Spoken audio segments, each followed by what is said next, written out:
Señores, buenas noches. Soy Luis Novarecio. Hasta las 22 los vamos a acompañar en Dicho Esto con Rosario Yerdi, Nacho Ortelli y Martín Angulo. Y tenemos invitados. Está, como lo decíamos, Adolfo Rubinstein. Vamos a hablar de vacunas. Se anunció un nuevo vuelo a Moscú. Todo indica que podría ser la segunda dosis para aquellos que han recibido la Sputnik. Han llegado más dosis de AstraZeneca, así que hoy te contamos qué va a pasar con el tema de las vacunas. También vamos a hablar con Soledad Acuña. Se sostienen las clases presenciales, esta modalidad, por un lado virtual y por la otra presencial, en algunos cursos de la secundaria y directamente virtual. Mucho para decirte, pero hagamos el recorrido que habitualmente hacemos en nuestro programa para saber a dónde estamos parados con nivel de circulación y demás. Gabriel Prosperi es nuestro primero de los compañeros. Gabriel, buenas noches. ¿Dónde estás? Hola Luis, buenas noches. En Estación Constitución estamos al ingreso justamente de la calle Hornos y vos hablabas de circulación. Bueno, altísima respecto de los últimos días de la semana anterior y ni hablar del fin de semana. Hasta hace minutos nada más por esta calle Hornos, por esta vereda, realmente venía en masa la gente justamente buscando el hall central de la Estación Constitución. Recordemos, Luis, que estamos en veda. De 20 a 6 de la mañana estamos en veda de circulación, obviamente para todos los que no sean esenciales. Y siguen los controles, como podemos observar aquí sobre este ingreso, el más amplio de la Estación Constitución por parte de la Policía Federal, justamente para los trabajadores esenciales, que son los únicos que pueden utilizar el servicio de transporte público, en este caso la línea Roca, para retornar a sus hogares. Si no tienen la aplicación, si no tienen el certificado habilitante, lamentablemente, bueno, ahí hay un incidente. Tenemos un incidente con una persona. A ver, Luis. Sí, claro, nos acercamos.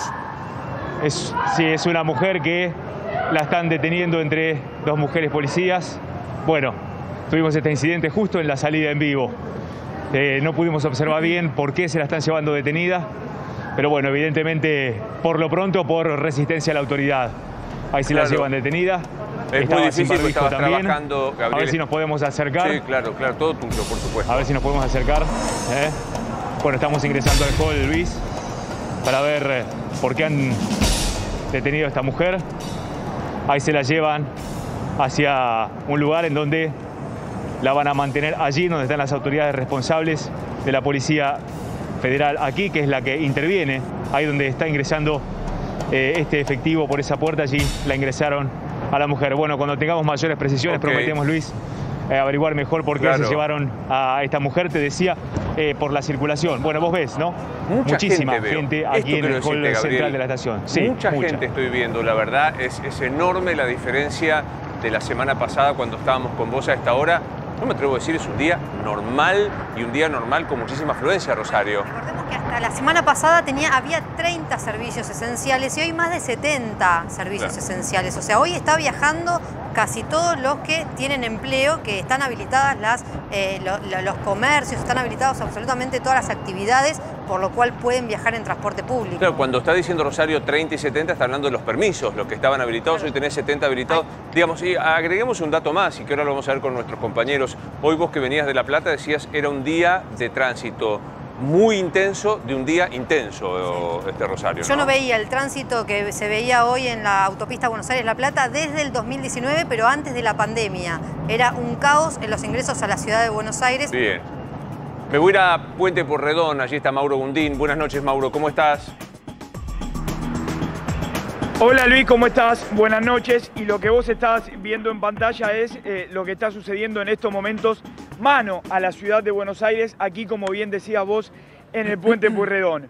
Un control policial que comenzó a ser exhaustivo de esta manera a partir de las 20 horas, cuando empieza, lógicamente, hasta las 6 de la mañana el pedido del permiso para aquellos trabajadores que son esenciales. Yo recién te escuchaba, Luis, y decías, veo un tránsito normal, de un día normal. Bueno, aquí en el Puente Pueyrredón es el tránsito de un día normal, como si acá nada estaría pasando. No lo digo esto solo por los controles que comenzaron a darse ahora, y tal vez lo que hace es que el tránsito sea menos fluido, sino por lo que ha acontecido a lo largo de todo el día, cuando incluso aquí no había controles para los automovilistas particulares.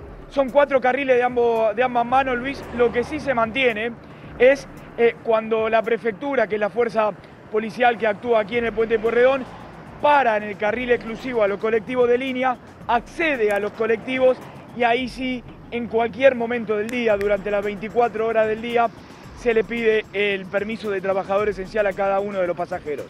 Gracias, Mauro. Nos vamos al nodo que conecta con la zona oeste. Ahí hay muchos transportes de colectivos como de trenes. Es Liniers, es Lili Caruso la que está en el lugar. Liliana, buenas noches. ¿Cómo estás?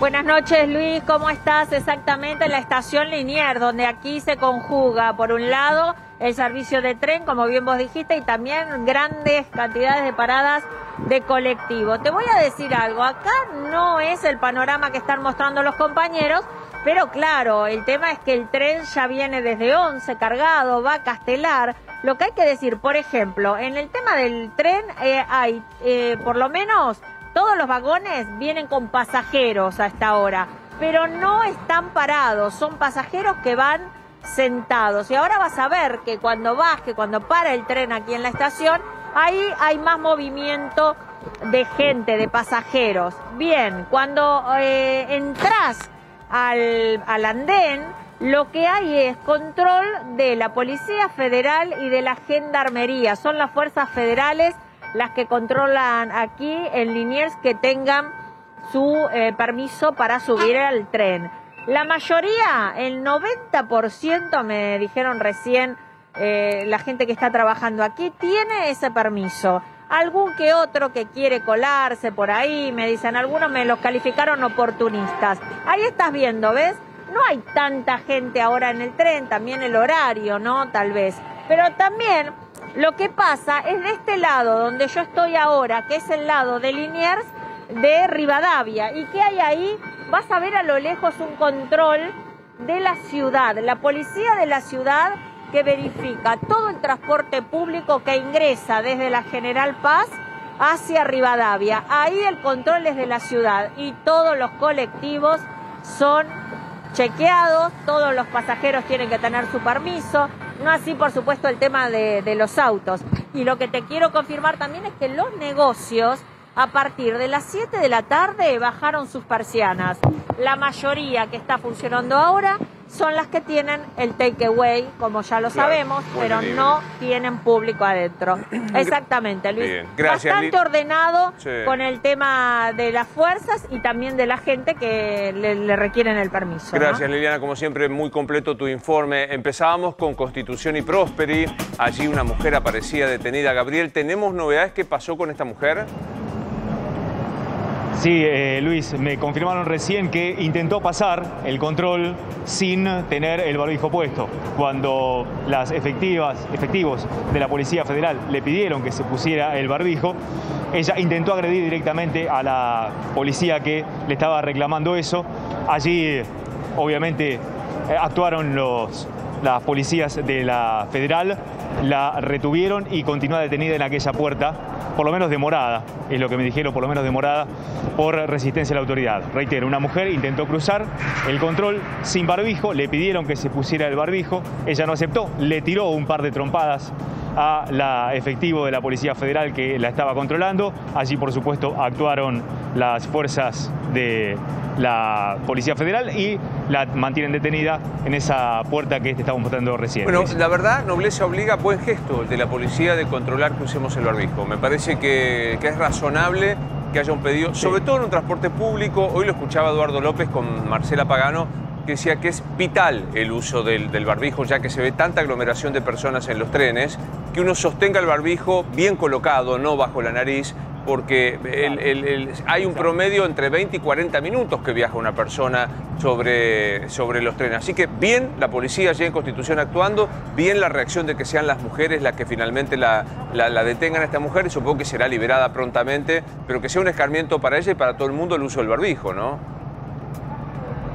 Es así, permanentemente aquí lo que se requiere es el barbijo, sí o sí, si no, no se puede ingresar, por supuesto, amén del servicio. Y como decía el doctor López, viene bien recalcarlo, Luis, siempre por encima de la nariz. Así, de esta forma, como lo tenemos puesto, es la única manera de que el barbijo sirve. Y también me dio la impresión, vos estás allí y conocés mucho más, Gabriel, que hay mucha presencia policial, o sea, que hay controles, hay miradas sobre los permisos para saber si se puede circular, a pesar de que vemos cantidad de gente, y también control físico para que la gente respete las normas de distanciamiento, ¿no?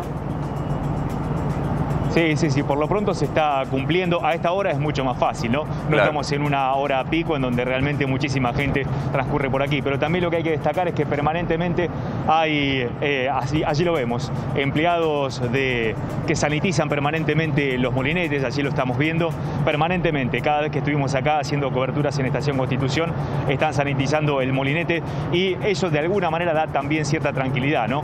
Para los pasajeros que permanentemente tienen que estar aquí tomando o llegando a la Estación Constitución. A ver si es el personal. ¿Estás bien? La demorada, en este caso, no se quería poner barbijo. No estoy enterada del caso. Porque saliste de ahí. Perdón, Luis, pero justo pensé que era una de las efectivos que había participado del hecho y aproveché para hacerle la pregunta. Está muy bien, corresponde. Bueno, pero digamos... además de los controles, sanitización. Está muy bien. Digamos que se produjo un incidente si recién llegas a la pantalla de 24, cuando Gabriel estaba contando lo que pasaba en Constitución, una mujer se niega a usar barbijo, la policía la detiene, como indican todas las normas en este caso. Gabriel, ya volvemos enseguida con vos, Cómo no, hasta luego. Ahora, definitivamente lo que viene ahora es vacuna. Vamos a hablar de las vacunas que están llegando y algo que empieza a complicar, que es lo que planteamos aquí en el programa, que es la logística de vacunación. ¿Cuántas vacunas llegan y cuántos se aplican? Hay distintos niveles de efectividad y me gustaría, Nacho, que los repasáramos, por favor. Luis, porque como vos bien decís, empieza a ser un tema la capacidad de cada provincia de aplicar las vacunas que le van llegando. Hoy llegaron 2.148.660 vacunas a la Argentina de AstraZeneca. El gobierno las recibió bien temprano, se sumaron a las 2.700.000 que habían llegado la semana pasada de Sputnik. La verdad que empieza a ser el volumen cada vez más importante. El gobierno las recibe, las envía a las provincias y obviamente se empiezan a producir desajustes entre cada provincia en la capacidad de aplicar. Mira, acá, para que lo entendamos bien claro, es capacidad de vacunadores y capacidad de centros vacunatorios para aplicar lo que te va llegando. Estamos hablando de físicamente lugares y físicamente personas que apliquen la vacuna. Claro, porque obviamente hay provincias que lo tienen todo más centralizado, hay algunas otras que tienen que armar una logística diferente, pero acá, mira, te trajimos el ranking de quienes aplicaron más. Mirá La Pampa, muy impresionante. Pero mira, hacé y te dejo que lo analices y no te interrumpo más. La Pampa 97, Jujuy 67. Hay una brecha muy enorme diferencia. Mirá, yo te voy a leer la cantidad de vacunas que recibió La Pampa. La Pampa recibió 129.902. ¿Sabés cuántas aplicó? No. 128.845. Eso es vacuna que llega a La Pampa, se aplica. El caso de Jujuy, la verdad que es un caso sorprendente porque Jujuy es una de las provincias que más está buscando comprar vacunas en el exterior. De hecho, tiene un preacuerdo con Sinopharm.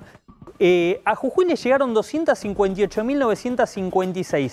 ¿Sabes cuántas aplicó? 178.000. No es que no está aplicando bien, pero sino que capaz que distribuye al interior de la provincia, es más complicado obviamente encontrar a la persona para que reciba esa vacuna. Mirá el caso de Misiones. ¿Te acordás que la semana pasada contábamos, Luis, de el voto vacuna? El voto, porque vienen las primeras elecciones ahora, bueno, ¿no? ¿Te acordás que en la ciudad del Dorado se vieron largas filas de gente que no cumplía ni siquiera los requisitos necesarios para ser vacunado? Casi que le decían, vení, vacunate. Bueno, porque había elecciones.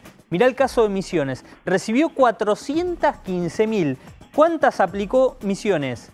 290.000. Ahora, me sorprende mucho este lugar de centros muy poblados, Buenos Aires, Santa Fe y Córdoba, y también San Juan y Mendoza, que hay un 20%, 23% de vacunas, 17% que no se aplica. ¿Por qué en Córdoba, Buenos Aires, Santa Fe, San Juan y Mendoza hay tanto retraso? Es que en el caso de Buenos Aires ya empieza a pesar el tema de la distribución logística en 25 municipios, por ejemplo, del Gran Buenos Aires, que son los más poblados, en el interior de la provincia.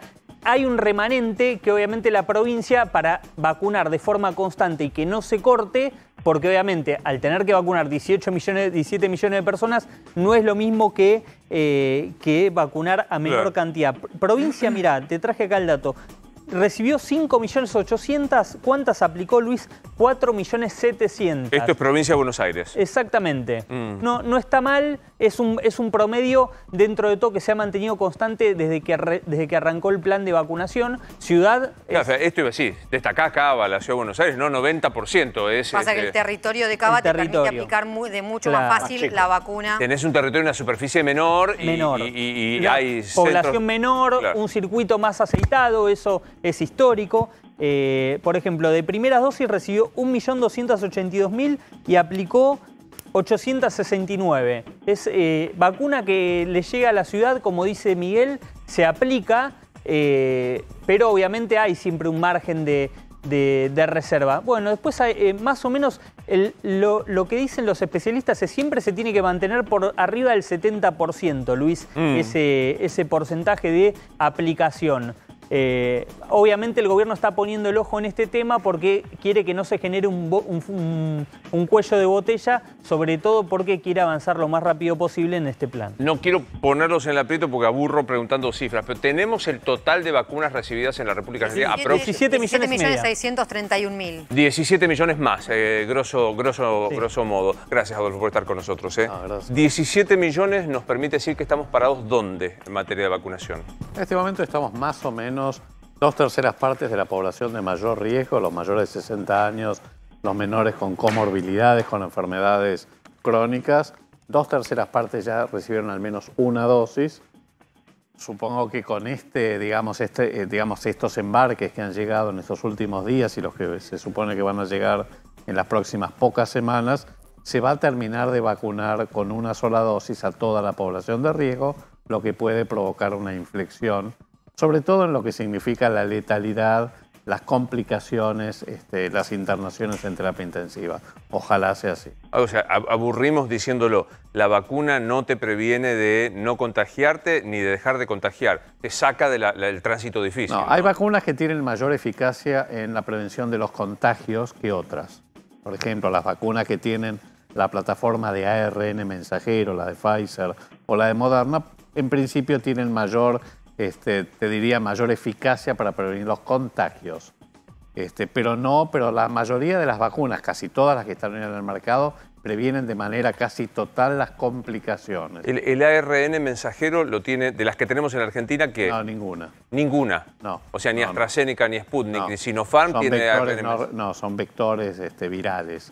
Tanto la Sputnik V como la de AstraZeneca y la de Sinopharm son virus inactivos. Es otra plataforma tecnológica más antigua, digamos. Lo que se está viendo hoy en las terapias intensivas es que se ve gente más joven. O sea, porque esto demuestra que la primera dosis sirvió. No, claramente, prácticamente no se ven vacunados.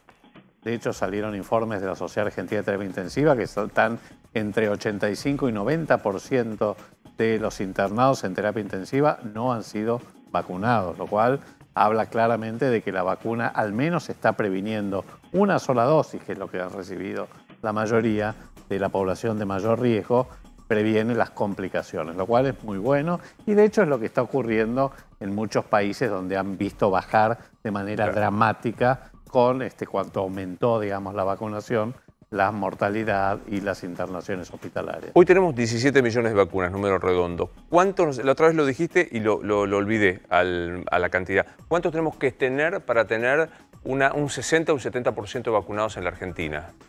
Mira, vos pensás que hoy tenemos los esquemas de 2 dosis, por lo tanto, digamos, si uno quisiera llegar a la población objetivo, que es excluyendo los chicos, ¿verdad? Claro. Que por ahora y adolescentes no tienen indicaciones de vacunación, estamos en los 30 millones, tal vez un poco más, con lo cual entre 60 y 70 millones de dosis. Así que todavía estamos lejos de esa meta. Y además también hay que considerar que cuando hablamos de inmunidad de rebaño, que es 60-70%, estamos hablando con el R0, ese número de reproducción básica de la cepa original de Wuhan. Con la circulación de las nuevas variantes, que son más contagiosas y que tienen un R0 mayor que el que tenía la cepa de Wuhan, probablemente llegar a la inmunidad de rebaño tengas que vacunar a una mayor proporción, más cercana, te diría yo, al 70-80%. De hecho, en el caso del sarampión, digamos, que tiene ese R0, esa contagiosidad. Porque el R0 es a cuántas personas contagia alguien que está infectado, siempre que las otras personas sean susceptibles. En el caso de la cepa original de Wuhan era 2.5, 2,5. En el caso del sarampión es entre 12 y 15. Wow. Con lo cual vos tenés que llegar a 90-95% de la población vacunada para poder detener la circulación. En este caso de las nuevas variantes del virus, la de Manaos, la inglesa, la andina, probablemente sea bastante mayor. Yo creo que vamos a tener que estar en el 80%. ¿Cuándo vamos a llegar? Sí. Yo dudo que lleguemos este año. Es muy probable que... Una pregunta del ego absoluto. Me acuerdo cuando en diciembre, que lo entrevistamos nosotros a Ginés González García, los primeros días de enero, que él dijo, está lejos, me preocupa más el dengue, aquella declaración que da vueltas y vueltas, fue una entrevista que hicimos en Radio La Red. Claro, eso fue al principio. Al principio todo. Y yo me acuerdo que ahí aprendimos una cosa, que teníamos la ventaja, por llamarlo, que veíamos lo que pasaba en el invierno europeo para ir tomando... Después, si tomamos nota, no importa. Puedo decir, hoy veía imágenes de... que perdón que las pido al aire si es que están, si no pasa nada, de Barcelona y de París celebrando, de Reino Unido celebrando. Digo, ¿puede ser que esas imágenes replican acá dentro de 3 o 4 meses? Digo, que para septiembre nos parezcamos a Barcelona. Ojalá, mira, nosotros perdimos una ventana de oportunidad. Si nosotros hubiéramos tenido las vacunas que prometió el presidente en diciembre, que íbamos a tener en febrero, 10 millones de personas vacunadas, bueno, hubiéramos evitado una buena cantidad de muertes que tuvimos entre febrero y la fecha. Seamos honestos, hubo más de 25.000 muertes, porque han crecido muchísimo en este lapso. Muchas de ellas hubieran sido prevenibles. Ojalá esto sea así, ojalá, porque cada día cuenta, cada día cuenta. Cuanto más rápido lleguen las vacunas, cuanto más rápido se vacune, porque recién ustedes comentaban, y es cierto, la cadena logística de vacunación, todo lo que significa desde que llega el embarque hasta que se desaduana, que va al depósito central, digamos, del Ministerio de Salud, que se transporta a los depósitos provinciales, que de las provincias va a las jurisdicciones, a los municipios, a los centros de vacunación, a los hospitales. Es una cadena, y que se vacuna efectivamente porque están los vacunadores y los insumos que acompañan la vacunación, etcétera, y el transporte, por supuesto, no es algo tan sencillo, con lo cual claramente hay que acelerar, no solamente asegurar el suministro fluido de vacunas, que bueno, que afortunadamente pareciera que al menos en las próximas semanas vamos a tener un número importante, sino también acelerar la eficiencia operacional, logística de la campaña de vacunación. Hoy lo escuché, lo cito otra vez a Eduardo López con Marcela Pagano, que decía, si el vuelo que sale miércoles, el que va a Moscú, miércoles anoche y vuelve jueves a las 19, creo que esta es más o menos trae dosis 2 del Sputnik. Es la mejor noticia del día, dijo. Dice más que la llegada, exageraba, ¿no? De las 2 millones y pico. No, pero ese es el punto, digamos. La verdad es que en Rusia no queda demasiado claro. Hay todo un manto de opacidad sobre qué está pasando con la producción a escala del segundo componente, que es el adenovirus 5. La verdad que eso es preocupante, pues si vos ves inclusive en Rusia cómo marcha la campaña de vacunación, es la mitad de la Argentina. La mitad de la Argentina, o sea, va mucho más lenta que en la Argentina. De vuelta, porque es impactante esta cifra. ¿Vos decís, en Rusia? En Rusia sí, la proporción de población vacunada es la mitad que en la Argentina. Y con la segunda dosis un poco más. Y que ellos vacunan obviamente con la Sputnik V. Obvio. La verdad es que es preocupante. De hecho, cuando ellos se había anunciado que iba a haber una planta en Corea del Sur y otra planta en la India, ninguna está operativa. Ahora, la no vacunación en Rusia, pregunta desconozco, ¿es falta de vacuna o falta gente que quiera vacunarse? No, bueno, yo creo que hay una buena combinación. Me parece que hay un fuerte movimiento antivacunas, desconfianza pública, pero eso no te puede explicar la lentitud de la campaña. Yo creo que ha habido una estrategia clara geopolítica de Rusia por privilegiar la exportación, la diplomacia de las vacunas, pero bueno, no ha funcionado demasiado bien. De hecho, en Rusia se está vacunando muy poco, lo cual llama mucho la atención. Ahora, qué disparate, ¿no? O sea, yo imagino poniéndome en un analista ruso que vos decís, privilegiás la geopolítica por sobre la salud de tu país. Y bueno, sí, puede pasar en países, digamos, autoritarios como Rusia, claramente.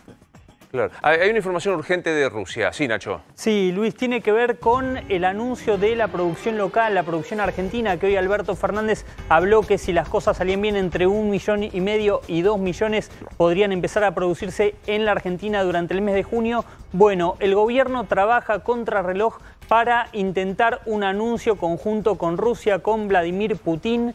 Están trabajando en un anuncio conjunto para esta semana. Hay quienes me dicen que podría ser el miércoles, pero no va a pasar de esta semana. Va a haber anuncio conjunto de Alberto Fernández. Está trabajando el gobierno para poder confirmar la producción local en Argentina. Es un anuncio que está trabajando el gobierno con las autoridades del laboratorio Richmond, que es el laboratorio que va a producir la vacuna en la Argentina y que obviamente va a recibir la materia prima desde el Instituto Gamaleya, el instituto que fabricó la Sputnik V. Ahora, mi pregunta es, en el caso de que se anunciara, yo me acuerdo que cuando hablamos con la directora médica del laboratorio de Marcelo Figuera, él dijo, calma, primero tenemos que construirlo, o sea, hablamos de... Tiene que llegar el antígeno. No es la producción. El antígeno, después la materia prima. Se tiene que hacer la formulación, se tiene que hacer el filtrado y el rellenado y después 20 o 30 días para que se apruebe eso. Es decir, la vacuna producida en Argentina quizás en julio, con toda la suerte. Hoy Alberto Fernández dijo fines de junio. Julio quizás se puede llegar a estar Pero se empieza a producir la vacuna en la Argentina. Se empieza a producir. El cuello de botella que existe, esta es la última fase de la producción, ¿verdad? Sí. Es lo que recién comentaban, es el filtrado, el fraccionamiento, el envasado. No es la llegada del principio activo de la vacuna, es el cuello de botella que hoy tienen en Rusia. Es decir, allá, claro. Claro, ese es el punto. Claro. Es la producción a escala en bioreactores que necesita una producción muy importante, sobre todo el segundo componente, que es el que tiene problemas en este momento Rusia. Ojalá eso se solucione. Recién entonces podría llegar ese principio activo a la Argentina y entonces, digamos, trabajarse en la última fase de la producción. Claro. Sí, Rosario. Sí, le quería preguntar porque hoy el Ministerio de Salud agregó 2 síntomas más a los casos sospechosos que tienen que ver con tener rinitis y tener congestión nasal. ¿Esto está por las nuevas variantes? ¿Qué es lo que está pasando? Sí, pero esto lo que pasa es que son síntomas tan inespecíficos, sobre todo en los chicos, que esto va a generar muchísima cola. Claro. Yo creo que va a generar, la verdad es que sí, vi el anuncio hace muy poquito, hace un par de horas en realidad. La verdad que es medio preocupante, sobre todo porque son síntomas extremadamente inespecíficos que pueden generar una confusión general y sobrecarga de los servicios de salud y ausentismo laboral y de los chicos en las escuelas enorme. Quiero compartir con todos y también con vos, Adolfo, por supuesto, para entender, es un fenómeno pequeño, limitado. Mi queridos trolls, voy al momento aeroplanero del caso, que es ver qué pasa en Miami, donde muchos turistas de distintas partes del mundo, algunos de la Argentina, fueron a vacunarse. Lucía Ugarte es nuestra compañera allí. Hola, Lucía, buenas noches. ¿Cómo estás? Bien, Luis, ¿cómo estás? Acá estamos conmovidos ya que el gobierno ha declarado el fin de la emergencia epidemiológica de COVID-19. ¿Y qué implica esto? Están todos bastante nerviosos, si va a seguir habiendo vacunas, si no. La realidad es que es verdad la información que estuvo circulando en redes sociales. Ya no van a estar los centros federales, estas grandes carpas que se habían instalado en los parques, como por ejemplo en Berlitz Park, en los estadios, pero sí van a haber 2.000 todavía centros de vacunación. No es para preocuparse, van a seguir habiendo vacunas para todos los turistas argentinos que están viniendo a la ciudad, pero sí justamente hay tanta accesibilidad de vacunas que al sobrar todavía estas tantas vacunas que hay en estos centros, se han cerrado porque están vacíos. Estos grandes parques que antes estaban colmados de gente y con largas horas de espera, hoy están teniendo una poca presencia de gente y por eso el gobierno ha decidido realmente cerrarlos. Repasemos este fenómeno. Para nosotros en la Argentina es un fenómeno. Digo, una persona que llega con sus papeles en orden a Miami y acredita ser mayor de edad, ¿puede vacunarse donde quiere, Lucía? Sí, cualquier persona con un DNI mayor a 18 años, inclusive también chicos de entre 12 y 16 años se pueden vacunar con la Pfizer. De 18 años para arriba tienen 3 opciones, la Moderna y la Pfizer, que son en 2 dosis de 30 días y 3 semanas entre cada una de ellas, y la Johnson, que es de 1 dosis, que es la más popular entre los turistas, que se puede dar tanto en la playa, en Miami Beach, como en las farmacias. Hoy el gobierno dijo que la responsabilidad va a quedar en manos de los centros privados médicos, de las farmacias, estos entes que son más pequeños que van a regular estas dosis que van a seguir proveyéndose. Claro, totalmente. ¿Y qué reacción hay respecto del pueblo norteamericano, Lucía, a la hora de si se está vacunando o no, porque hubo, me pareció, al comienzo una movida, sobre todo en los estados sureños, de antivacuna. ¿Qué pasa allí en los Estados Unidos, Lucía? Sigue siendo muy alto este fenómeno de antivacuna en Miami. Para que te des una idea, hay un 40% de gente que no está vacunada. Hace poco compartimos en la 24 un análisis que hizo Miami Herald, un diario muy prestigioso de aquí, donde hay un censo por diferentes barrios y distintas locaciones, donde se puede ver demográficamente la cantidad de vacunados que hay en cada uno de estos lugares a nivel demográfico, y es muy alto el porcentaje. Y uno habla con esta gente, yo me he acercado, he conversado, y te dicen que tienen miedo a los efectos adversos todavía, que tienen miedo algunos a ser deportados. Y recordemos que Estados Unidos es un país que tiene un alto índice de gente indocumentada. Si bien no te piden nada más que una identificación, esta gente teme de ser deportada, de que está en el país de manera ilegal. Claro. Preguntarte, Adolfo, con la comunicación que tenemos con Lucía, el menú de vacunas que te ofrecen en los Estados Unidos parece amplio. O sea, vos podés elegir. Es incorrecta a lo mejor la pregunta que te voy a hacer, pero porque vos decís tengo que ver al paciente y demás. Pero se recomienda, ¿vos recomendarías alguna? La de monodosis, la de Johnson, la de Pfizer porque es más efectiva. ¿Qué dirías? Bueno, pasa que para los que son turistas que van allí a vacunarse, la de Janssen es la más conveniente porque es una sola dosis. Las más eficaces hoy son la de Pfizer y Moderna. Eficacia marginalmente mayor también respecto a las demás. También es cierto que lo que comentaba Lucía respecto a los indocumentados es un tema complicado porque justamente el hecho de que los turistas puedan vacunarse tiene, y sobre todo al principio, hoy es una suerte de incentivo para que viajen a Estados Unidos y abran el turismo en Miami o en Nueva York, en donde ha estado, digamos, ha pegado muy fuerte la crisis. Pero la realidad es que uno no les va a pedir justamente documentación a los indocumentados. Claro. Por eso ha sido tan fácil que los turistas puedan ser vacunados. También el otro punto, y por ahí Lucía puede decir más de esto, es que hoy, hoy, el día de la fecha, creo que hubo 4.000 casos en Estados Unidos.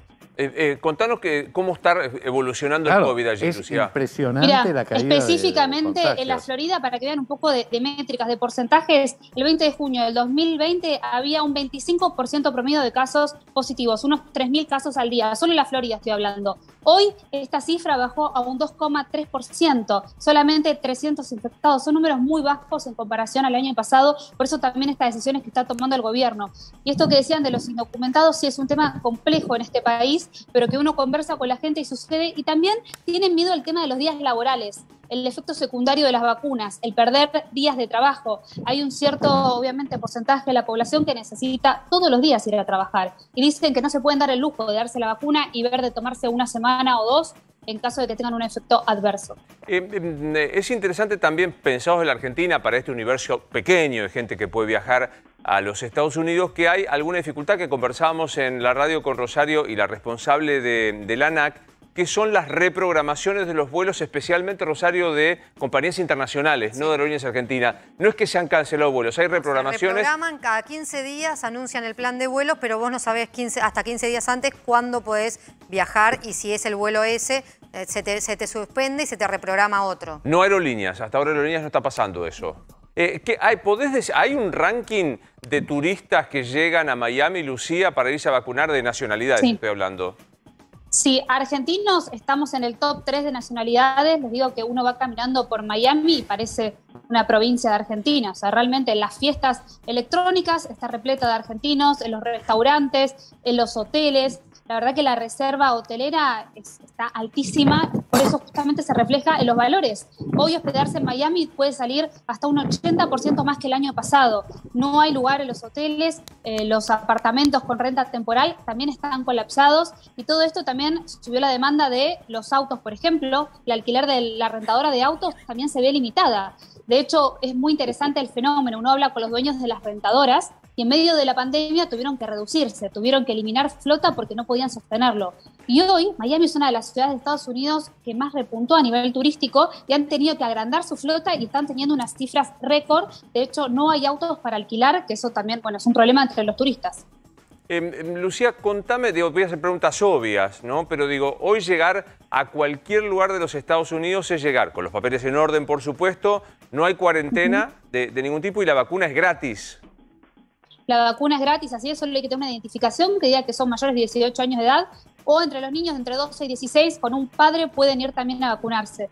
Otro hecho interesante, Luis, que a vos capaz te va a interesar, son los chicos que quieren vacunarse y los padres que a veces no los dejan. Está pasando este fenómeno también. Chicos que dicen, tengo miedo al COVID y se quieren vacunar, y los padres que tienen miedo también a este efecto adverso. Por eso te digo que por eso sobran vacunas en los Estados Unidos. No todo el mundo está confiando en las vacunas. Lucía, no hay cuarentena de ningún tipo, no hay restricción. ¿Vos firmás algo que te haces cargo de la no transmisión del virus? ¿Qué requisito hay? No firmás absolutamente nada, solo tenés que tener tu visa al día, tu ESTA si sos de Europa, que es un papel también de autorización de entrada. No te piden nada, no te piden que hagas cuarentena, no te piden PCR negativo, hoy no te piden nada, pero sí están muy estrictos en la parte de migraciones. Muchos argentinos han sido deportados, varios de ellos con intención de quedarse a vivir. Tengan cuidado, está bueno también que compartamos esta información. Si te llegan a llevar a derivar al cuartito, el famoso cuartito de migraciones, pueden revisar el celular. El cuartito es un sitio blanco, un cuarto blanco, sin ventanas, sin nada, donde no puedes ir al baño ni nada de esto.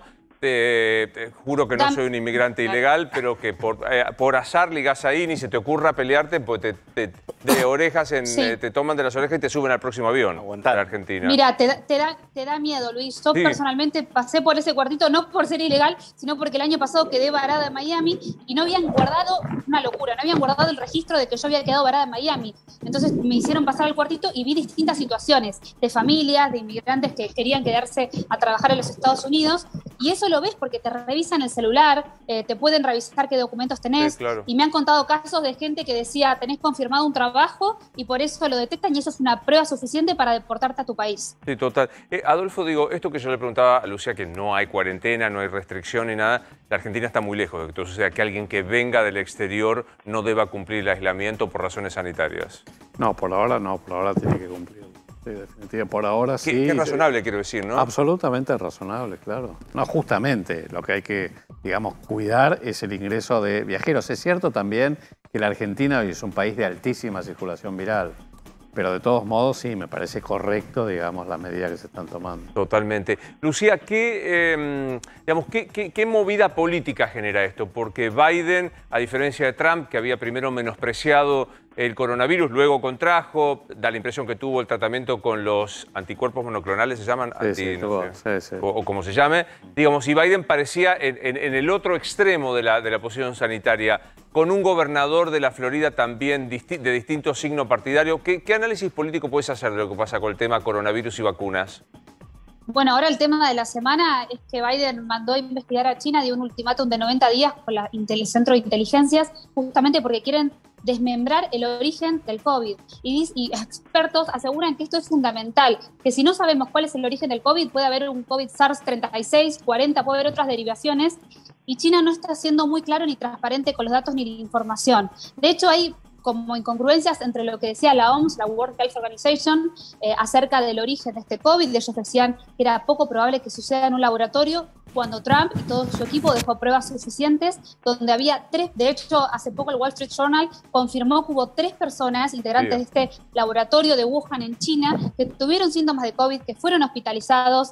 Entonces no son congruentes entre sí la información y es muy difícil desmembrar este origen, que es fundamental para que no tengamos otro virus derivado dentro de un par de meses. Sí, Martín. Lucía, te quería preguntar respecto por la vacunación de extranjeros. Entre los estadounidenses, ¿hay críticas al gobierno por permitir esto? No, porque hay algún sector que sí, pero la gran mayoría te digo que no, porque justamente pasa eso, hay un gran porcentaje de estadounidenses, de americanos, que no les interesa la vacuna, que no les interesa dársela, es casi un 40%, estamos hablando menos de la mitad, pero al borde, que no le interesa darse la vacuna, que dicen que no confían en los efectos, que van a esperar un poco a ver si realmente es necesario, que esperan también que sea obligatorio, ¿no? La obligatoriedad de la vacuna. Entonces, sobran vacunas. El gobierno compró 7 vacunas por habitante. Y si genera más negocio, más ingresos y turismo, bienvenidos sean los turistas vacunas. Claro. Lucía, gracias como siempre por estar en contacto con nosotros. Gracias a ustedes, hasta la próxima. Hasta te veía sentir respecto de cuando Lucía hablaba de que China no cuenta los datos de cómo nació el COVID. Es que lo que pasa es que esto tiene mucho que ver con la opacidad en general de las comunicaciones de China. Lo mismo ha pasado con Rusia. Yo sinceramente no creo, considero altamente improbable que el virus haya surgido de un error o de un leak, lo que se llama, del laboratorio. Una filtración del laboratorio. Una filtración del laboratorio. La verdad que no creo que eso sea muy probable. Pero de todas maneras, lo que pasa es que la opacidad con que se ha manejado China en general, inclusive cuando fue la misión de la Organización Mundial de la Salud, fue muy grande.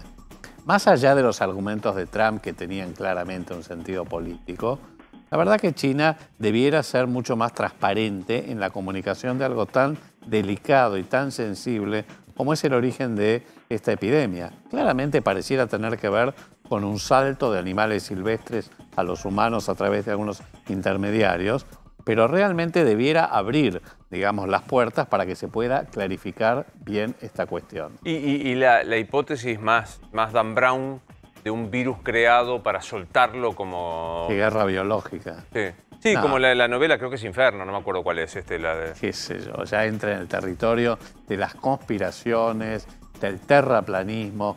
La verdad que me cuesta creer en algo así. Me cuesta creer en algo así.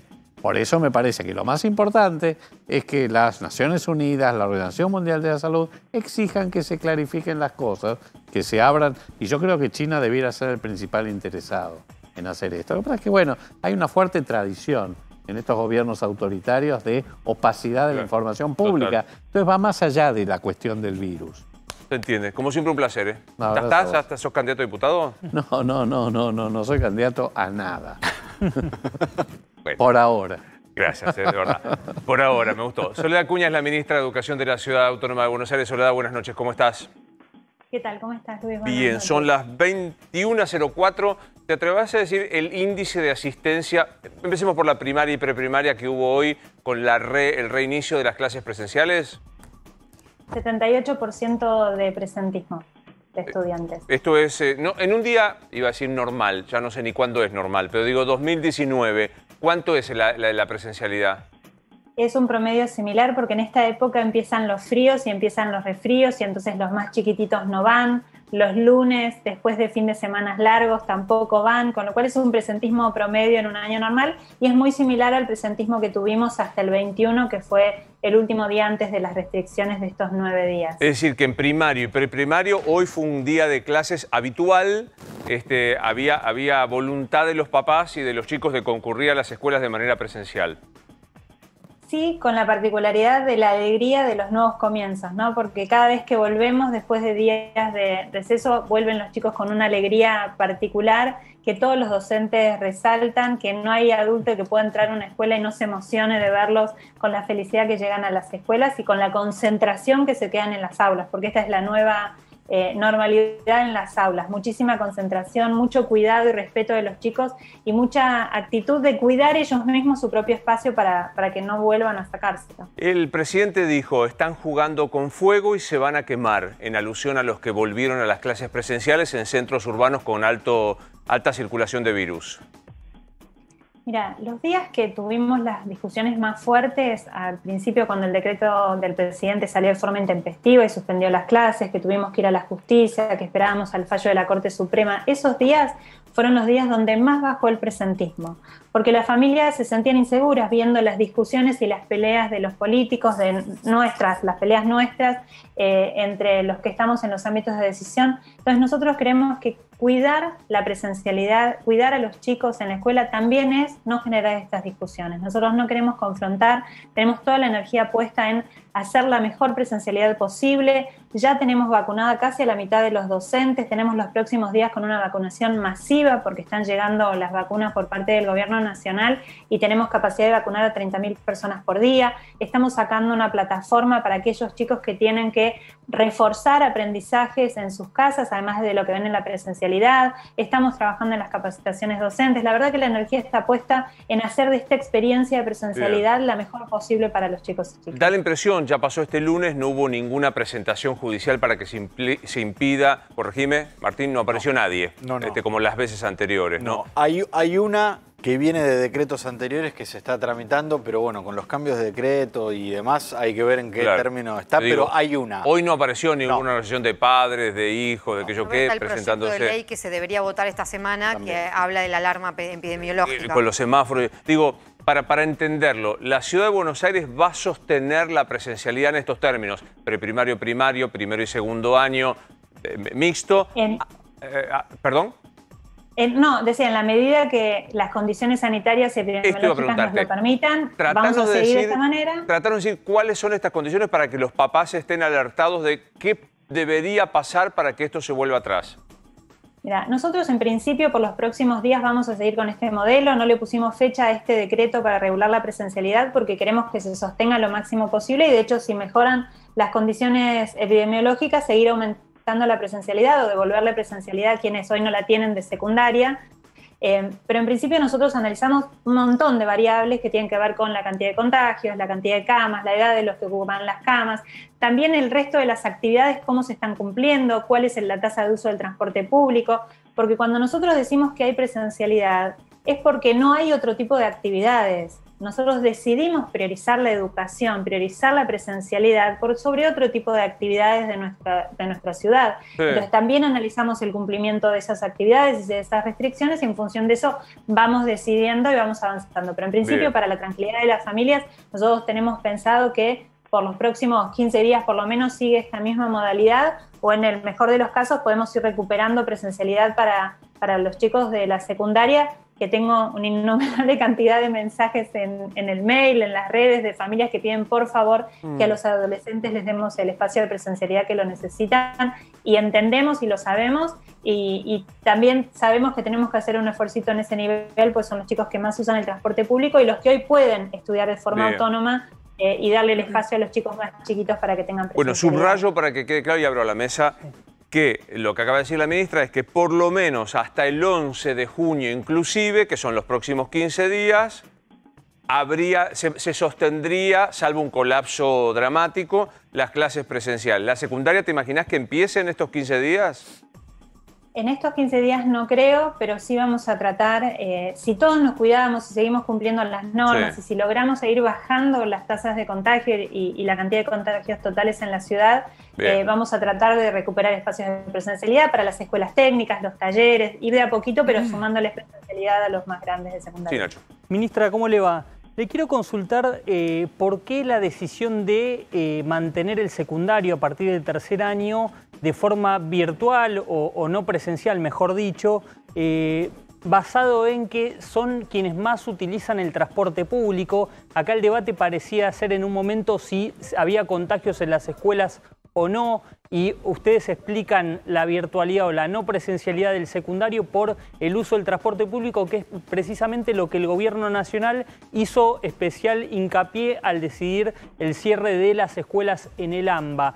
Tengo datos acá, 4,6% del total docentes y no docentes contagiados, es bajo, es cierto, y 0,9% de estudiantes con clases presenciales. Pero básicamente, ¿por qué el secundario sí y la primaria no, teniendo en cuenta que muchos chicos de primaria van acompañados de sus padres? Mira, en principio, esta habla de la complejidad de las decisiones que estamos tomando en estos días y desde hace 1 año y medio. Lo que tratamos es de tomar decisiones bien quirúrgicas que apunten a generar el menor daño posible. Nosotros entendemos que los más chicos son los que necesitan más presencialidad para poder aprender en buenos términos. Sabemos que la escuela tiene muy bajas tasas de contagio, esos números que viste son los números que da el Ministerio de Educación de la Nación, del total país. En la ciudad de Buenos Aires son igualmente bajos, solo el 1,67% de las personas que van a escuela se contagiaron en los 3 meses de forma acumulada. Sí. Es bajísimo, es más seguro ir a la escuela que cualquier otra actividad sin protocolo fuera de las aulas. Entonces, la tasa de contagio sabemos que es muy baja, lo que genera movilización de gente es lo que puede llevar a algún tipo de contagio porque antes de la escuela o después de la escuela vamos a otro lugar o generamos algún tipo de reunión. Los chicos más chicos no se manejan solos y van en general caminando, en bicicleta o en autos particulares. Los que más usan transporte público y generan esta movilización son los chicos más grandes de la secundaria, que antes de la pandemia, o sea en el 2019, era aproximadamente un 40% de los estudiantes de secundaria y docentes utilizaban el transporte público y solo el 30% de la primaria. Sí. Entonces, como tenemos que hacer un equilibrio entre las actividades y la movilización de gente en la ciudad, y por eso digo que son muchas cosas al mismo tiempo, entre lo que tiene de protocolo la construcción, los gastronómicos, los comercios, la industria, vamos regulando y lo que decimos es contribuir a bajar la movilidad reduciendo la presencialidad por un tiempo determinado de los más grandes que pueden estudiar solos en casa y que además son los que más usan el transporte público. Sí, Martín.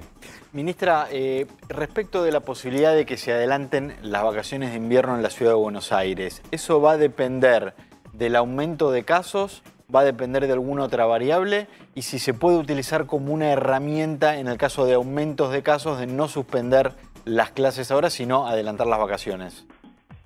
Es una herramienta que tenemos desde el principio pensada, el tener un calendario extendido de 196 días en la Ciudad de Buenos Aires, que intencionalmente lo tenemos así, por eso empezamos el 8 de febrero con los docentes en las escuelas, nos permite no perder días de presencialidad cambiando el calendario. Una alternativa es adelantar las vacaciones, no es la alternativa que más nos gusta, la que menos me convence a mí es en realidad, porque si adelantamos mucho, después nos quedan julio y agosto, que son los 2 meses más fríos del año históricamente en la ciudad, con protocolos para que la escuela sea segura que suponen las ventanas abiertas.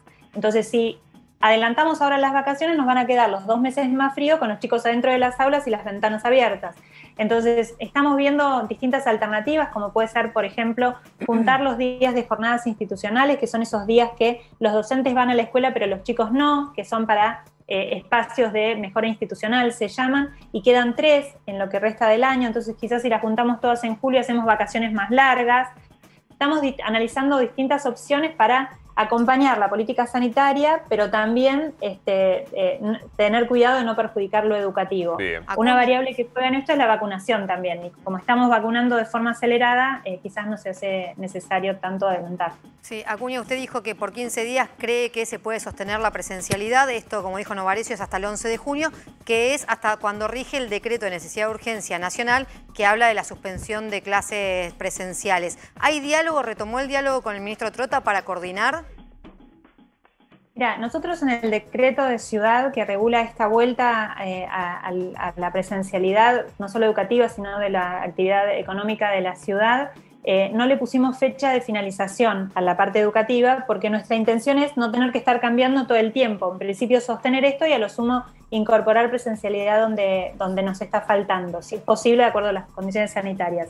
Estamos dialogando con Nación el sábado pasado, no el anterior, el 22, tuvimos Consejo Federal, estuvimos 4 horas y media reunidas todos los ministros del país junto con el ministro nacional. Este viernes hubo otra reunión con los ministros también del resto del país en el marco del Consejo Federal. Tenemos diálogo permanente porque hay un montón de cosas para coordinar, independientemente de que no nos pongamos de acuerdo sobre la presencialidad. Hay otros aspectos que tenemos que seguir dialogando y se siguen dialogando. ¿Usted con Trota habla de manera personal? No, en los últimos días no hemos tenido contacto, pero hemos tenido estos encuentros grupales con el resto de los ministros. Gracias, ministra. Nos encontramos en cualquier momento, ¿eh? Gracias a ustedes. Hasta luego. Solo si sos papá, tener en cuenta lo que acaba de decir la ministra. Clases presenciales, preprimario, primario, primer y segundo año con la actitud mixta, por lo menos hasta el 11, para que te armes la vida, hasta el 11 de junio en Capital Federal van a ser presenciales. Información urgente que llega en este momento.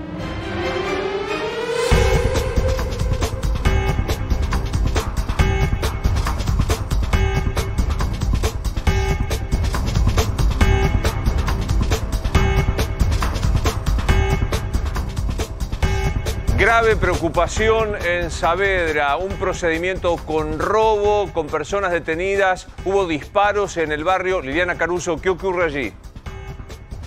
Así es, estamos en Rodrigo Ortiz de Zárate al 3400 en el barrio de Saavedra, Luis, donde un joven de 29 años fue asesinado, dicen los vecinos. Esta es la palabra que utilizan, concretamente la utiliza su mujer que está aquí al lado mío, ahora te voy a contar, pero lo cierto es que este joven de 29 años recibió varios balazos por la espalda. Lo que dice la versión policial es que él había querido robarle a un policía de civil su celular y que hubo un enfrentamiento. Ahora su mujer dice todo lo contrario, que él no tenía arma. Luis, estoy hablando aquí con Florencia, que es la esposa. Contame qué sabés vos que le pasó a tu marido.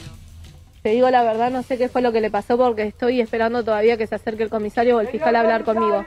Vos, dicen que hubo un enfrentamiento. ¿Tu marido tenía armas? Mi marido no tenía armas. Mi marido armas no tenía. pensás que pasó? ¿Vos sabés dónde estaba él hoy a la tarde cuando sucedió esto? ¿Por qué había salido? No, él me dijo que se iba a comprar, creo que estaba con una bolsa de compras y 500 pesos en el bolsillo porque iba a comprar la leche para los nenes. Tenemos 2 hijos en común y se iba a comprar la leche para los hijos. Eso es lo último que vos sabés y después cómo te enteraste. Yo me fui al cajero con mis hijos a buscar la última plata que teníamos, tengo, o sea, los tickets con el horario y todo, y cuando vuelvo me dice un vecino que había pasado por acá y lo vio a Juan y que vio toda la policía. Me vine con la bicicleta esa roja que estás viendo ahí tirada y cuando entré no quisieron que yo vea a mi marido, o sea, estaba él tirado, le salía sangre por la cabeza y no tenía absolutamente nada alrededor. Y me sacaron por las fuerzas. Cuando me sacaron por las fuerzas empezaron a acercar a los vecinos, mis familiares, los amigos y pasó todo esto. Después de eso me sacaron, una policía femenina que se me cagó de risa en la cara con la situación que estoy pasando. Le pedí por favor que la saquen. Cuando la sacaron, mi hermano empezó a gritar al comisario que venga a hablar conmigo, porque pasaron más de media hora y el comisario no se acercó nunca a hablar conmigo y estaba hablando por teléfono, porque se sabe que se mandaron una cagada, y cuando hizo eso dio la orden de reprimir. Vos decís que tu marido no robó nada, eso es lo que estás diciendo. No, y yo no sé ahora si le plantaron absolutamente todo, porque no me dejaron pasar. No me dejaron pasar, ni siquiera estar así de lejos. Yo lo que le dije, me quiero quedar acá de lejos. Me sacaron acá que no se ve nada. Yo no sé si le plantaron algo o no a mi marido. Mi marido sí, lo que tenía era los 500 pesos y una bolsa. Yo quiero ver si sigue estando los 500 pesos y la bolsa ahí. Contabas recién que tu marido estaba haciendo changas en este momento, ¿no? Sí, está haciendo changas, como todos, estamos subsistiendo la pandemia. Pero nunca vos decís que tenía un arma. No, un arma no. Todos los que conocen a Juan saben que es un pan de Dios.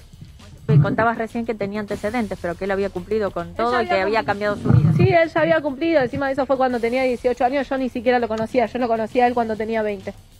Liliana. Florencia. Bueno, Luis, acá estaba. Sí, decime, no, decir Luis. que veo, a ver, si sigo el relato. Sí. Esta es la mujer del hombre acusado por la policía, acusado por la policía de haber cometido un delito. Ella lo niega terminantemente.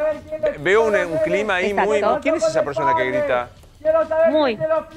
Es el hermano, ¿no? Es el hermano, es decir, el cuñado. Es el hermano de Florencia y es el cuñado de Juan Francisco. Claro, el cuñado de Juan Francisco que está tratando, está el fiscal Campagnoli, aparentemente nosotros estamos a unos 100 metros. Hasta recién te digo que había algunos estruendos, estaban pensando que, mira, acá estaban con balas de goma, se escuchan algunos disparos a lo lejos también. Y Florencia tiene acá tiene 4 cartuchos que tiene en su mano, que los levantaron. Lo que trata... Sí, ayúdame a entender dónde estamos. Estamos cerca de... Ahí está. Cerca de ahí está el DOT y Villa Mitre. Sí, Villa Mitre, exactamente. Estamos muy cerca del barrio Villa Mitre. Esto es Rodrigo Ortiz de Zárate, al 3400. Es el barrio Mitre, lo que me dice exactamente, como bien vos me decís, en Saavedra. Ahí se está escuchando en estos momentos. Estamos en vivo, por favor, quiero que los vecinos escuchen los estruendos y cómo hace, porque en el barrio Mitre... ¿Esto pertenece al barrio Mitre? No, de acá estamos afuera del barrio Mitre, pero en el barrio Mitre también hay gente trabajadora, hay gente que se rompe el orto así trabajando y todos nos dicen que somos los chorros, todos por vivir en un barrio precario. ¿Por qué ahora esto en el barrio Mitre? Si estamos porque tomaron represalias, porque cuando tomaron las represalias se fueron corriendo para allá todos los policías a seguir a todas las personas que estaban pidiendo acá justicia. Porque vino la gente del barrio Mitre para acá. Sí, vinieron todos, todo el barrio Saavedra. Estaban todos los vecinos y todos los vecinos ahora no quieren salir por la represalia que hicieron ellos. Ellos tomaron la represalia y empezaron a tirar tiros por todos lados. Tiro de goma, espera. Ahora, la impresión que hay... Con 2 criaturas. Sí, Luis. La impresión que hay es que de ahí están haciendo otro procedimiento en el barrio Mitre. La persona esta... No, acá fue... Sí, decime. Sí, claro. No, que donde estamos nosotros, que sería metros, porque en realidad nosotros estamos en el pasaje, pero todo ocurrió en Superí y Huidobro. Ahí es donde este joven, Juan Francisco, de 29 años, cae con los balazos, y ahí es cuando entonces aparentemente empieza una persecución.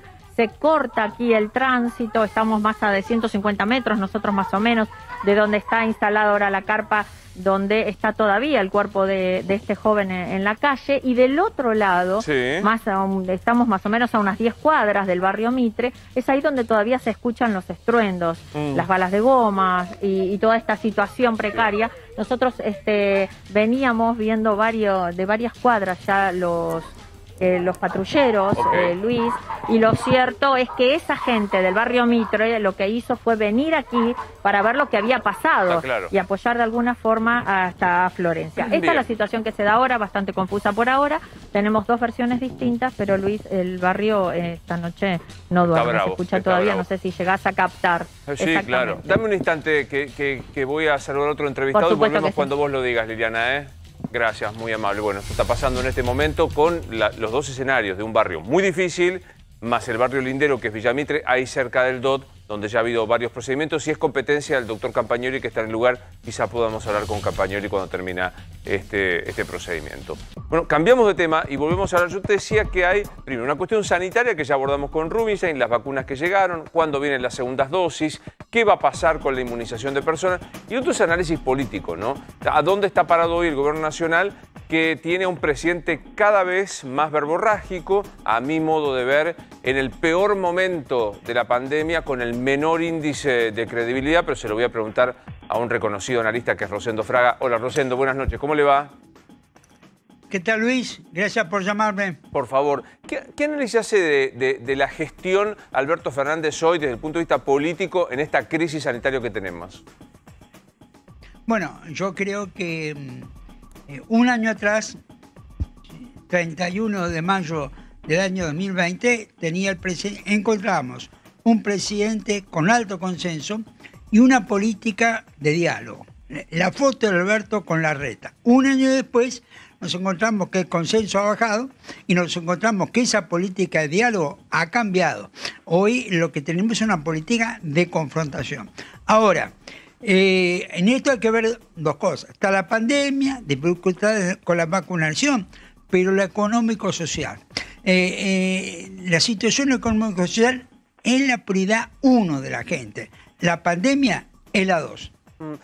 ¿Usted atribuye esta política de confrontación, que comparto, a un endurecimiento del sector más crítico del Frente de Todos? Esto es el kirchnerismo del Instituto Patria, ¿o cree que es el propio Alberto, que nunca fue otra cosa más que esto, que encolumnarse con el sector más dogmático? A ver, yo creo que este mismo análisis en un año, para mí muestra un avance notable del kirchnerismo, que uno lo puede mirar en posiciones, cargos, posiciones de poder, línea política también, y me parece que se ha ido imponiendo dentro del oficialismo esta línea del kirchnerismo. A ver, algo muy reciente, el presidente viajó a Europa. Los 4 países que visitó, Francia, Italia, España y Portugal, me parece que expresan una señal de política exterior que es lo que él piensa. Ahora, la suspensión del juicio contra Venezuela por derechos humanos, la votación en Naciones Unidas sobre el tema de Israel Hamas, me parece que esto es otra cosa. Es decir, es una política exterior de otra línea. Esa contradicción de la política exterior me parece que muestra que, más que el propio Alberto, es la influencia del kirchnerismo. Ahora, a esta altura del partido, andado todo el tiempo que ha tenido el presidente, rodado todo el tiempo que ha tenido el presidente en la Casa Rosada, ¿se le puede achacar toda la responsabilidad al kirchnerismo o al Instituto Patria? ¿No será en realidad que Alberto Fernández está cómodo con esta situación? A ver, mi conjetura, ¿no es cierto?, es que no está cómodo con esta situación. Yo no veo al presidente ni cómodo políticamente, porque su imagen ha descendido, pero tampoco me parece que el presidente esté conforme, contento con la posición que está poniendo. Quizás el tema es algo que en política se llama relación de fuerzas. Él tiene una relación de fuerzas en la coalición oficialista, donde él no tiene el poder más importante. Hace 6 meses, Aníbal Fernández públicamente dijo que hacía falta que se pusiera más el pecho por el presidente, en alusión a los ministros, diciendo que tenían que sacar más el defender al presidente. Un presidente que muchas veces ejerce de jefe de gabinete, explicando todos los temas, desde la salud a la justicia, desde la política exterior al tránsito interno. ¿Qué ve usted en la conformación del modo de gestión de Alberto Fernández, Rosendo? A ver, yo veo una conformación donde ha ido cediendo poder y protagonismo al kirchnerismo. Y creo que en este momento el problema del presidente me parece que viene desde sus propias filas, básicamente. Episodios como el subsecretario de Energía, Basualdo, que siguen el cargo, aunque el presidente y el ministro, ¿no es cierto?, anunciaron su renuncia, las críticas al ministro Guzmán, ¿no es cierto?, me parece, y todo eso no viene desde fuera, viene desde dentro del oficialismo. Este me parece el problema central que tiene el presidente Alberto Fernández, ordenar su coalición y que su propia coalición lo respalde. Sí, Nacho. Sí, Rosendo, ¿crees que esta campaña electoral que se avecina puede servir para unificar al Frente de Todos nuevamente, ponerle el objetivo la elección y que eso ayude a eliminar las internas? Bueno, creo que la proximidad de la elección, estamos a 100 días de las PASO ya, o sea que claro, la elección está ahí nomás, va a unificar. La urgencia electoral, el desafío electoral va a unificar, pero no sé si va a resolver, ¿no es cierto? Esto, es decir, vamos a una tregua interna o a la paz. Bueno, esto lo veremos, pero acercándose a la elección, los problemas van a ceder. Sí, Rosario. Rosendo, ¿puede existir el voto vacuna? ¿Es importante para el gobierno el plan de vacunación para ver si puede llegar a ganar la elección o va a ser la economía, como siempre? Yo creo que lo fundamental va a ser lo económico-social, ¿no es cierto? Es lo que dice. La gente está más desconforme con lo económico-social que con la vacunación. Sí, la vacunación es como el manejo de la pandemia divide la sociedad, pero lo económico-social cambia. Acá es lo primero. Yo creo que son tres cosas. Primero, lo económico-social. Segundo, la pandemia. Y tercero, las coaliciones electorales, ¿no es cierto? Que grado de unidad y de cohesión tengan las fuerzas políticas principales, si hay alguna división. Este es el tercer factor.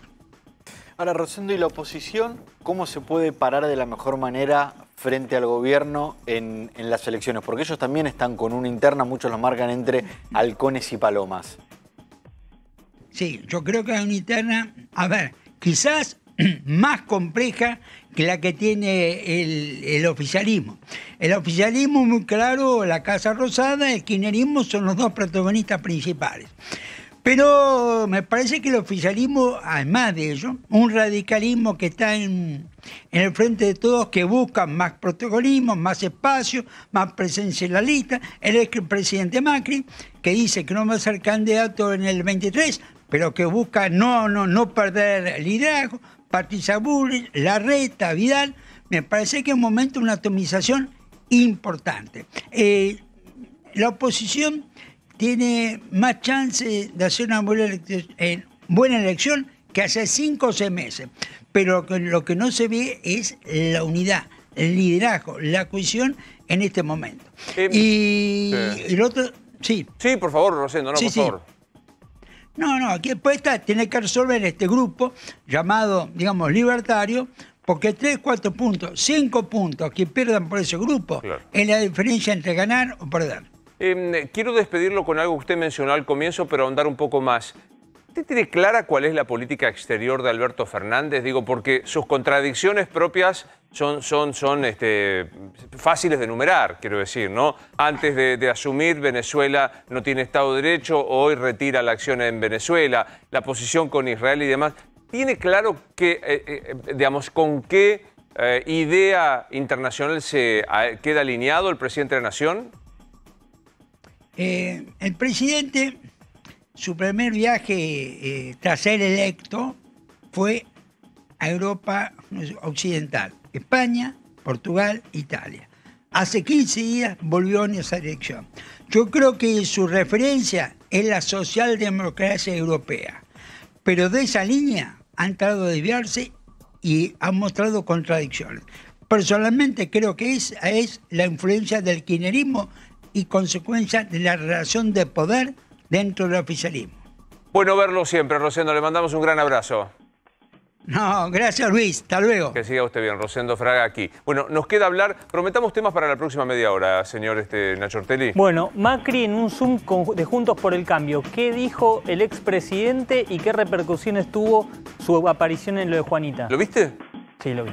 No, yo confieso que no lo vi, así que no Lo vi. puedo ver. Muy decepcionante. ¿Juanita o Macri? No, Macri, no. Juanita hace las preguntas, Macri contesta. La verdad que el título que haya quedado de esa entrevista haya sido lo de Netflix, habla más de Macri que de... Vamos a debatir un poco. ¿Lo viste, Rosario, a Macri? Sí, lo vi. Parece que el único... ¿Lo viste vos No, también? no lo vi. Menos mal. Después vi repercusiones, leí todo eso, sí. No, sí, lo vimos, leímos, pero no lo vimos. ¿De qué hablamos en la próxima media hora? Hablamos de la Copa América y la pelea política que se da por no hacerla en Argentina. ¿Está bien que no se haga la Copa América? Sí. ¿Está bien que no se haga la Copa América? Sí. ¿Angulo? Sí. Ahí está. Vamos a hablar con la gente del Brasil, que va a ser la organización, con todavía no claro el protocolo que se va a utilizar. ¿Y nosotros de qué hablamos? Vamos a hablar de... Están asustados porque les pregunto así, ¿no? O sea, les da No, como me una encanta. cosa. ¿Qué? Me encanta. No. ¿Qué? Yo siempre que de último por ahí desempato, me siento como el jurado final. Es el panqueque, Claro. se acomoda para muy bien, acompañar. Sos el decano de la corte, Claro. viste que Claro. vota último. Dale. Cambio de fiscal en una de las causas más importantes y que más preocupa al macrismo. ¿Qué sería? La causa de espionaje ilegal. El espionaje ilegal. Ahí está. Me gusta porque aparecen las redes sociales de cada uno de nosotros para que nos escriban Qué bueno. y nos digan Bueno. todo por el mismo precio que estamos haciendo. Gracias. Pequeña pausa y ya volvemos. Finalmente apareció Mauricio Macri, otra vez en este caso el programa de Juana Viale con muchos mensajes para adentro especialmente. Sí, ¿no? muchos mensajes en la interna de Juntos por el Cambio. Por ejemplo, arrancó diciendo que estaba para acompañar a todos los dirigentes que quieren conducir. Eso pareció ser como un gesto de Macri está convocando a acompañar y no quiere conducir. Pero después cuando le preguntaron si quería ser candidato a presidente, dijo, hoy no lo pienso. Como dejando la puerta abierta. Lo que te decía de el título de Netflix, se armó mucho revuelo en redes. ¿Cuál es el título, por si alguien no lo dijo sabe? que en el peor momento, después de aquella andanada de piedras que le cayó cuando intentó su gobierno sacar la reforma previsional, se le afectó tanto que intentaba llegar a las 7 de la tarde a Olivos, desenchufarse, apagar todo y ver Netflix. Entonces, imagínate, lo mataron con el tema de la cantidad de vacaciones que se tomaba, que se iba a las 7 de la tarde y en un gobierno en el que el dólar se disparaba tanto, Macri, que se iba temprano, la verdad que le dejó picando la pelota al oficialismo que le salió a pegar. Y encima también le pegó a Santiago Cafiero, dijo que no lo podía comparar con Marcos Peña, porque Juanita le dijo, bueno, ¿qué decís de los que comparan a Cafiero con Marcos Peña? No lo puedo comparar con lo limitado que es. Entonces la verdad que fue eje de muchas críticas Macri durante el fin de semana. El punto es, Luis, que si un expresidente, no sé, vos tal vez no, vos decís que no lo viste, pero si el título que queda un expresidente en plena campaña electoral es que veía Netflix, eso habla por sí solo, ¿no? Es raro, sí, es raro. Aparte, digo, me parece como el modo de entender. Recordemos que esos pedazos eran cuando él intenta reformar la fórmula jubilatoria. Claro, la otras reforma cosas, y se previsional. produce. Bullrich considera que era un intento no solo de evitar la ley, sino de derrocar al gobierno. O sea, su ministra de Seguridad decía esto y él veía Netflix. Bueno, esas cosas que suceden. Sí, bueno, sorprendió realmente porque en ese momento el discurso del gobierno de Mauricio Macri era justamente otro. No mostraba un presidente escapándose de la gestión, mostraba un presidente como supuestamente comprometido. Todos sabíamos que Macri llegaba a 8 de la mañana y se iba a las 6 de la tarde, eso se publicó, eso no es novedad incluso. La novedad en sí es esta situación de ausentarse del gobierno. Totalmente. Sí, Rosario, vamos con tu tema. Así es, porque lo vimos la semana pasada, Alberto Fernández entregándole él mismo el protocolo para hacer la Copa América en la Argentina a la gente de la Conmebol, a los directivos de la Conmebol. Le había pedido 48 horas para terminar de definir. Dijeron que iba a terminar de definir el Ministerio de Salud. Finalmente, anoche fue Guado de Pedro el que dio la noticia de que era muy difícil hacerla y después la Conmebol la oficializó. ¿Cuál es el problema además de los contagios y además de los casos que obviamente en el gobierno decían nosotros no podemos anunciar una Copa América con esta cantidad de casos que suben, no podemos encontrarnos diciendo que se tiene que jugarse el fútbol cuando estamos pidiendo restricciones, pero también la pelea con la oposición? ¿Por qué? Porque había 3 sedes, Sí. En realidad había 4 sedes, una era la ciudad de Buenos Aires, Córdoba, Mendoza y Santiago del Estero. La ciudad de Buenos Aires, Córdoba y Mendoza son las que más se opusieron a las restricciones de Alberto Fernández con el decreto de necesidad de urgencia. Y Alberto Fernández vio cómo Mauricio Macri criticaba la realización de la Copa América. Es decir, ¿qué iba a pasar a pesar de que son provincias aperturistas y a pesar de que Alberto Fernández tiene un discurso de restricción? Sabía que podía llegar a venir y incluso se lo hicieron saber también desde las provincias, que podía llegar a venir una discusión muy fuerte de los gobernadores que tenían las sedes ahí y de la Ciudad de Buenos Aires rechazando que se juegue la Copa América. Estas provincias están en alarma sanitaria. Era imposible que Alberto Fernández anunciara que allí se podía jugar al fútbol. Y después obviamente las internas dentro del propio gabinete de los que querían que se juegue la Copa América y los que no. Vamos a irnos al Brasil, porque nos escucha nuestro colega Patricio Lavarra. Hay una noticia que está circulando en este momento, que el Brasil, al igual que la Argentina, habría cerrado sus fronteras, es decir, que solo admitiría en algunos casos los ingresos. Patricio, buenas noches, ¿cómo estás? Hola, muy buenas noches. Sí, efectivamente, acaba de aparecer una edición extra del diario de circulación restricta, del diario oficial, en el que indica que Brasil cerró su frontera para el ingreso temporal de algunos extranjeros, excluyendo paraguayos y uruguayos, me parece que son los países de la región que no se va a conocer, pero la mayoría de los extranjeros están prohibidos de ingresar al país. Esto fue firmado por el ministro de Salud, Marcelo Queiroga, Luis Eduardo Ramos de la Casa Civil, que es el Ministerio del Interior, Anderson Torres de Justicia y Seguridad, y fue publicada, como les explicaba, en una edición extra de hace algunos minutos atrás. O sea, ¿podemos decir, Patricio, que Brasil cierra sus fronteras también para la Argentina? Bueno, no se sabe todavía los países porque la nota es muy escueta, no se ha dado a conocer los países, pero sí uno de los países que fue excluido fue Paraguay. Ese lo sabemos perfectamente, pero no sabemos los otros países que podrían también entrar en la lista de países que son prohibidos de ingresar, pero con algunas salvedades, porque, por ejemplo, camiones, choferes de camiones, sí, claro, pueden entrar por la frontera, eso no hay problema. Ahora, por transporte aéreo y marítimo está absolutamente prohibido. Esto es obvio, la reacción en contrasentido del propio Bolsonaro por el tema COVID, porque siguen creciendo los casos de manera exponencial en el Brasil. Contanos.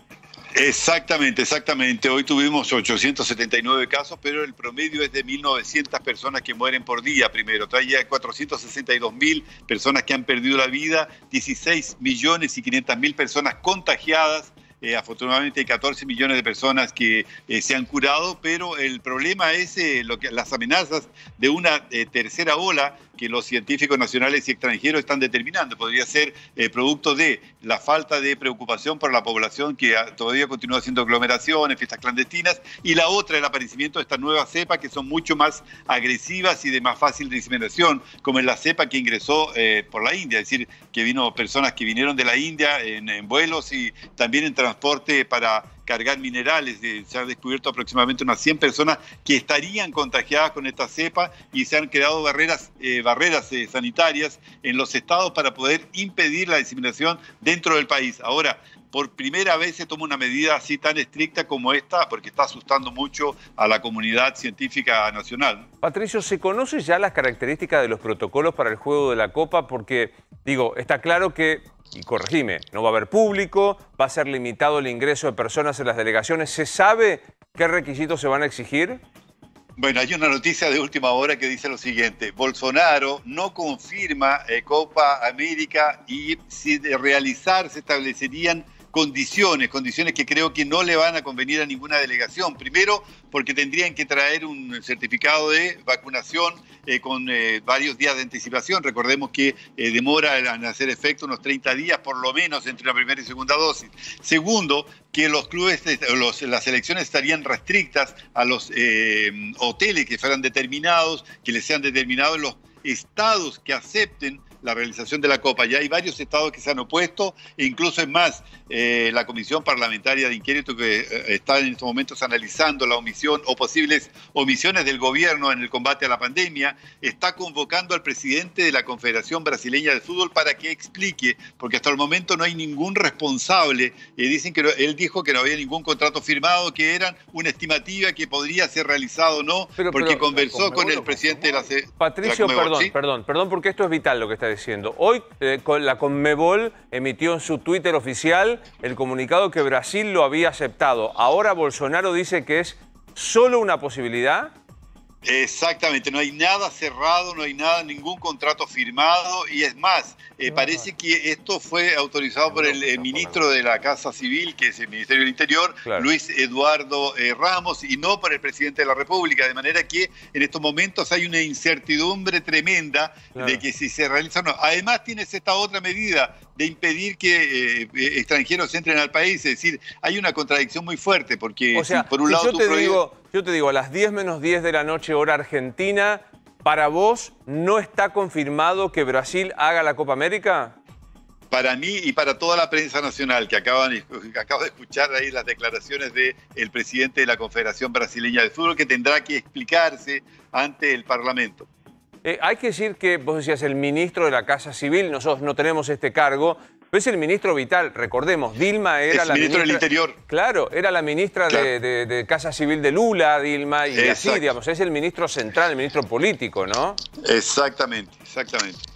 El cargo más importante que existe acá es un ex general de ejército, y bueno, él habría tomado, pero tampoco se ha aprobado, es decir, no hay nada confirmado. Existe solamente esa determinación que tomó el presidente de la Conmebol de colocar en un Twitter que agradece al gobierno brasileño por adoptar. Y ahora critican acá, y críticas pero tremendas, tanto la prensa, dirigentes, diputados, políticos y la propia población, que está movilizada para no permitir que se haga la Copa de aquí. Dicen Copa no, Copa de Brasil no. ¿Por qué escuelas no y Copa, claro, de América misma sí? Discusión que hubo acá, Patricio. Gracias, claro, por estar en contacto con nosotros.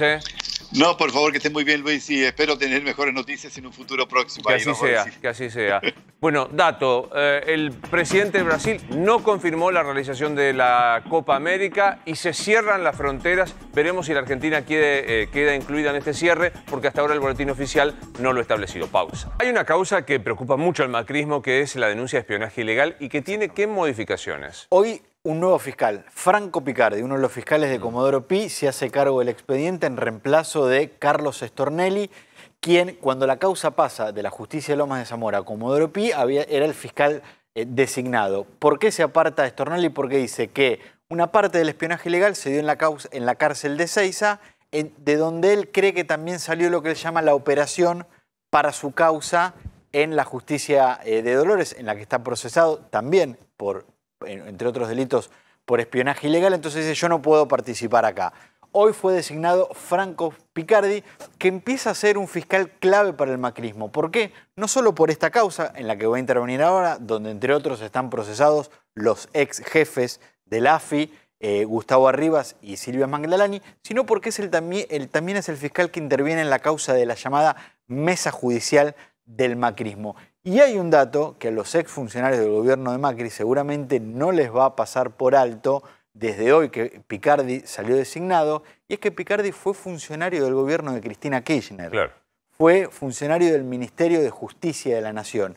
Yo no descarto que en los próximos días algunos de los exfuncionarios del gobierno de Macri están procesados o imputados, intenten algún tipo de recusación del fiscal por haber sido funcionario de Cristina Kirchner. Difícil que ese tipo de recusación pueda prosperar, y seguramente cuando se pongan a buscar entre el historial de Picardi en Comodoro Pi, se van a encontrar que, entre otras cosas, fue uno de los fiscales que impulsó la investigación y pidió el procesamiento de Julio De Vido, un exministro del gobierno de Cristina Kirchner, por lo que uno podría, en esto que fácil muchos llaman jueces K, fiscales K, jueces macristas, fiscales macristas, en el caso de Picardi va a ser más complicado correrlo por ese lado. Bueno, parte nuevo avión a Rusia. La pregunta es, ¿llegan dosis 2 de la Sputnik V, Rosario? Bueno, cada vez que parte un vuelo a Rusia, el gobierno nacional no sabe qué es lo que va a buscar ni cuántas dosis va a buscar. Les dicen que hay un cargamento preparado para traer a la Argentina. Lo que se dice es que